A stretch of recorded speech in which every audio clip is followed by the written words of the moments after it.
Има сили, които не виждаме, но усещаме. Сили, които шепнат въглите на дома, натрапват ни усещане за втренчен поглед в тила ни, нашепват ни мрачни мисли и рушат живота ни, без да знаем защо. Но още от древността хората са знаели. Има начини да се защитим. Има амулети, за които се носят легенди, които се предават от уста на уста. Тези символи са оцелели през времена и епохи, защото наистина пазят. Пазят от завист, от проклятие, от зли очи и от невидими атаки.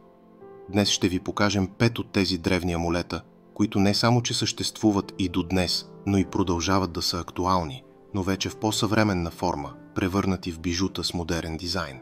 Една красива защита, която винаги е с нас. Останете и ще ги видите.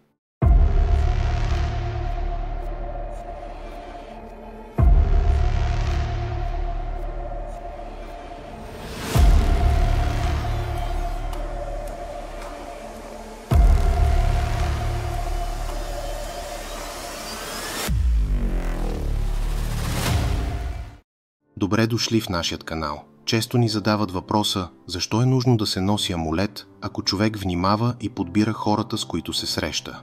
Отговорът е прост. Понякога сме болни, уморени, разсеяни или вярваме прекалено много на някой. В тези случаи ни е нужна една пасивна защита, която под формата на бижу да пази нас или домът ни, независимо как се чувстваме ние. Затова подбрахме 5 от най-силните амулети, които от древността до сега са доказали своите сили. Започваме не с символ, а един камък, който върши прекрасна работа като амулет. Нашият номер 5 е опушеният кварц, също наричан Морион, камъкът на невидимата защита. На пръв поглед тъмен и мълчалив, този камък, известен още като черен опушен кварц, е един от най-мощните кристали за защита срещу енергийни атаки и психически въздействия. Наричат го щитът на шаманите, защото изолира чужди мисли, поглъща негативна енергия и блокира проникването на вредни влияния в аурата. В древна Европа се е носел от лечители, когато влизали в домове с болест или страдание, за да не прихванат болката. Легендите разказват, че войни са го криели в дрехите си преди битка, вярвайки, че ще отклони смъртоносен удар. Днес опушеният кварц се използва както в медитации, така и за енергийна защита на дома, за концентриране на енергията, поставен в кристални решетки, и като личен амулет, носен като необработена друза или бижу. Под номер 4 е един символ, за който вече сме правили подробен клип, защото от опит вярваме в неговата сила, а именно Назар, окото, което гледа злото в очите. Синьото око от Близкия изток е един от най-популярните защитни амулети в света. Смята се, че когато завистлив поглед бъде хвърлен към нас, Назарът го улавя и разрушава. Според турски легенди, каменоделец попаднал на мрамор, който никой не могъл да разбие.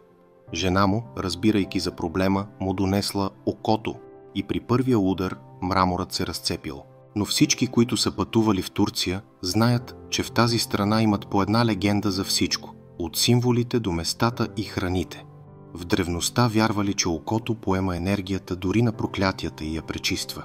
Днес в Гърция, Турция и Близкия изток го намираме в коли, домове, детски колички и дори в бижута, защото злото око не е мит, а спомен от времето, когато магията е била част от живота. Номер 3 идва от традициите на Древен Египет. Това е египетският кръст Ангх, ключът към живота. Ангхът е кръст с заоблена горна част, която наподобява ключ. Той е символ на вечен живот и енергийна защита. Историята му, както казахме, започва от Древен Египет, където е носен от фараони, жреци и лечители като защита, символ на връзка с божественото и власт. Той се използва също като талисман за здраве, изцеление, но и силен амулет за духовна защита. Вече споменахме, че напомня за ключ, и това не е случайно. Според египетски текстове, Ангхът отключва другия свят и предпазва притежателя си от зли сили, които дебнат отвъд. Казва се, че ако човек заспи с Ангх под възглавницата, ще сънува съобщение от древен бог-пазител. Тези, които вярват в силата му, го носят до сърцето си. Ако вече сте стигнали до тук, ще ви помолим да сложите един палец нагоре на този клип, за да помогнете на канала ни. А сега да продължим с нашият номер 2 – ръката на Фатима, 5 пръста на защитата. Символ, почитан както в исляма, така и в юдаизма, ръката на Фатима или Хамса, представлява защитата на Божествената майка. 5 пръста пазят от зли езици, проклятия и неискрени приятели. Амулетът често включва и око в центъра на дланта, усилващ ефект срещу негативната енергия. Според стара арабска легенда, жена, на която мъжът й взел втора жена, плакала докато готвила и без да иска, бръкнала с ръка във врящата храна, но не почувствала болка, защото болката й вече била по-дълбока. Така ръката станала символ на защита на жената, любовта, семейството и дома от всякакви удари. Според други вярвания, това е ръката на съдбата, която спира всичко лошо насочено към нас. Бихме се радвали да кажете в коментарите, харесвате ли този символ. И накрая пентакълът, печатът на 5 стихии. Петолъчната звезда, вписана в кръг, е древен символ на защита, сила и баланс. Пентакълът е бил носен от магьосници, алхимици и вещици, като щит срещу зли духове и лоши хора. Смята се, че всеки от върховете представлява един от 4 елемента – земя, въздух, огън и вода, а върхът нагоре символизира човешкия дух. И когато са в хармония, никое зло не може да пробие кръга. В средновековието пентакълът бил гравиран върху метал и поставян над вратите на домовете. От опит можем да кажем, че този символ наистина помага. Днес той, освен като бижу амулет, се ползва и в олтари за медитация, защото концентрира енергията.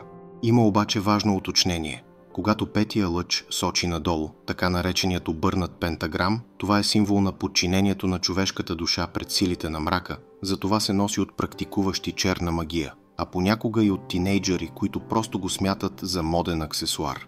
Ако сте имали работа с тинейджър, може да ви се е струвало, че на моменти е обсебен, независимо дали носи обърнат пентаграм. Това, разбира се, е в рамките на шегата. Някои казват, че това са само символи. Но ние знаем, че символите са езикът на енергията, а енергията не лъже. Без значение дали вярваме или не, тези амулети са преминали през вековете и продължават да носят защита на милиони хора по света. Не защото са вълшебни сами по себе си, а защото ние вярваме в тях. А вярата е най-мощният амулет от всички. Това беше всичко за днес. Ще се радваме да бъдете част от нашия канал, като се абонирате, харесвате или коментирате нашите видеа. Ако искате по-подробна информация за някой от тези символи, напишете ни коментар и ще направим отделно видео. Довиждане и не забравяйте, че само от вас зависи да направите от живота си магия.